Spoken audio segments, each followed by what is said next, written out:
Chers amis, bonjour. Alors nous sommes à Noël et nous avons vu que même si Noël n'est pas une fête biblique, elle est vraiment importante car elle témoigne de la réalité de la parole faite chair. Mais pas seulement. L'histoire de la nativité qui est la naissance à Bethléem de Jésus de Nazareth est une histoire juive avant d'être chrétienne. La nativité, c'est l'accomplissement des paroles prophétiques. C'est un événement de dimension cosmique qui concerne toute l'humanité. Et c'est pourquoi cette belle histoire a été tellement spoliée, détournée à des fins commerciales, laïcisée et enrobée d'une légende, la légende du Père Noël, venu du pôle Nord sur un traîneau descendant par la cheminée, une légende créée qui occulte le message du vrai Dieu et du salut en Jésus-Christ. Revenons aux racines bibliques et relisons Ésaïe 9, verset 5. Car pour nous, un enfant est né, un fils nous est donné. Il exercera l'autorité royale, il sera appelé merveilleux conseiller, Dieu puissant, Père éternel et prince de la paix. Il étendra sans fin la souveraineté et apportera la paix. Alors nous devons parler de Bethléem, la petite ville de Juda. Lorsque Hérode sut par les mages que le roi des Juifs allait naître en Israël, il voulut tout de suite l'éliminer et donc il s'enquit de savoir dans quel lieu il viendrait. Il convoqua tous les sacrificateurs et les scribes et ceux-ci lui dirent très exactement à Bethléem en Judée. Il connaissait les Écritures en fait et lisons-les, Michée 5 verset 1. Et toi, Bethléem Ephrata, petite entre les milliers de Juda, de toi sortira pour moi celui qui régnera sur Israël et dont l'origine remonte aux temps anciens, au jour de l'éternité. C'est pourquoi l'Éternel délaissera son peuple jusqu'au moment où enfantera celle qui doit enfanter. Il se présentera et il gouvernera avec la force de l'Éternel, avec la majesté du nom de l'Éternel son Dieu. Il sera glorifié jusqu'aux extrémités de la terre. C'est lui qui ramènera la paix. Extraordinaire parole. C'est d'une insignifiante bourgade de Juda, dans une mangeoire au milieu des animaux et des bergers, que vient celui qui sera le roi des rois. Et il vient en Israël.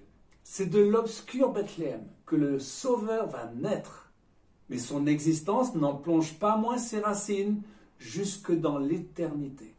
On voit comme chez d'autres prophètes comme Daniel, que la vision des temps futurs, eschatologiques, met ensemble les devenus du Messie. C'est pourquoi les disciples ne pouvaient pas comprendre, ou difficilement, que le Seigneur devait mourir.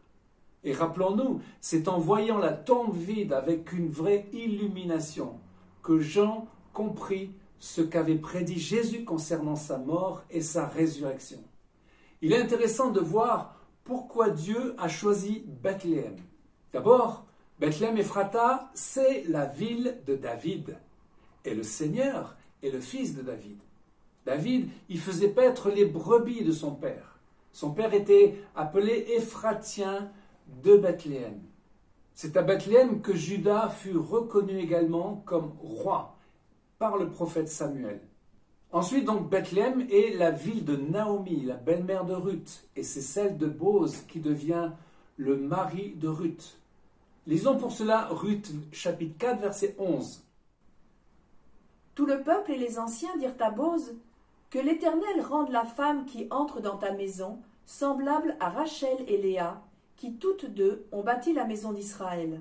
Manifeste ta force dans Ephrata, et fais-toi un nom dans Bethléem. » Nous voyons ainsi que Ruth de Bethléem devient l'égale des héroïnes d'Israël.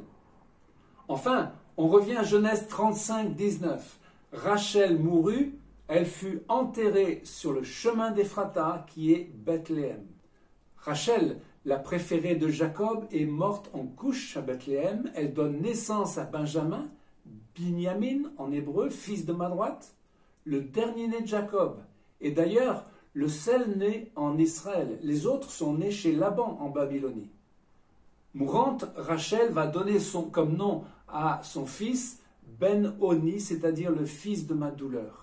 Et nous voyons là une image extraordinairement prophétique. Parce que Jésus lui-même est l'homme de la douleur à la croix.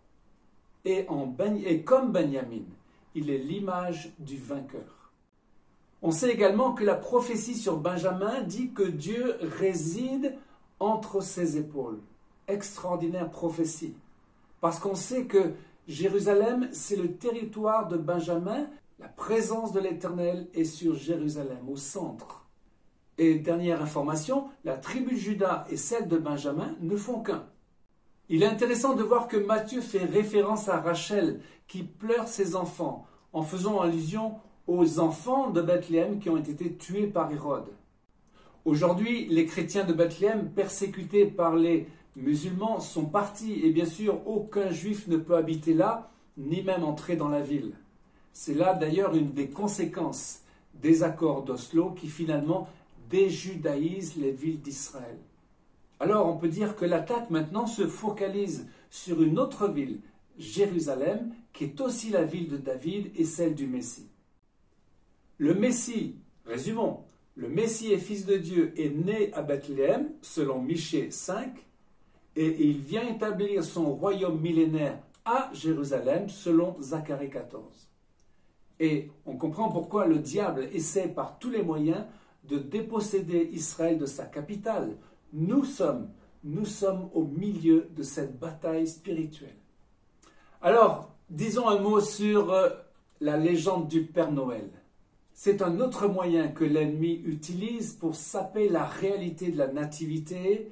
C'est l'histoire romancée du Père Noël. Le tout premier Noël aurait été célébré en l'an 336 avec l'empereur Constantin.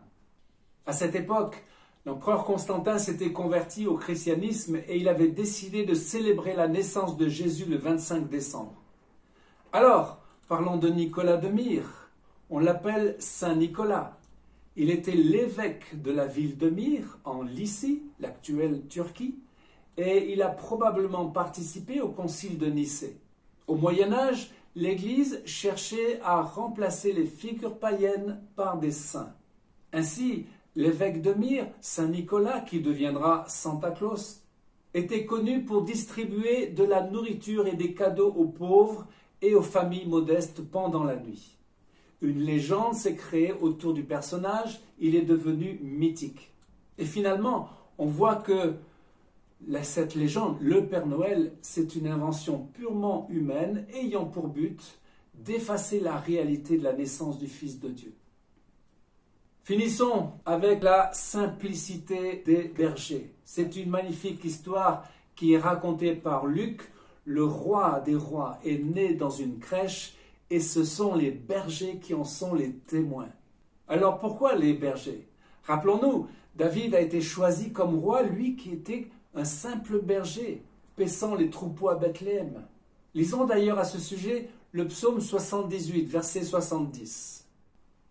Il choisit David, son serviteur, et il le tira des bergeries. Il le prit derrière les brebis qui allaitent, pour lui faire paître Jacob, son peuple, et Israël, son héritage. Et David les dirigea avec un cœur intègre, et les conduisit avec des mains intelligentes. De même, le Seigneur Jésus-Christ est le bon berger, et il est la porte de la bergerie. Il est également, selon Hébreux 13:20, le grand berger des brebis. Alors nous devons comprendre, au travers de cette magnifique comparaison, que Dieu aime la simplicité du berger et son talent qui est de donner sa vie pour ses brebis. Le berger n'est pas soucieux de lui-même et il s'emploie à chercher le meilleur pour son troupeau. Alors les amis, la religiosité n'a aucune place à Noël. Chacun d'entre nous, on connaît le beau psaume 23, « L'Éternel est mon berger ». Il se trouve juste après le psaume 22 qui parle de la croix et avant le psaume 24 qui glorifie le roi de gloire. Alors on peut résumer les traits du caractère du berger et on peut les faire nôtres. La simplicité de cœur, la responsabilité ou la conscience de notre mission et la compassion. Alors les amis, l'agneau a été immolé, il s'est offert en sacrifice. Mais dans le livre de la Révélation, il est dit que le monde va trembler devant la colère de l'agneau.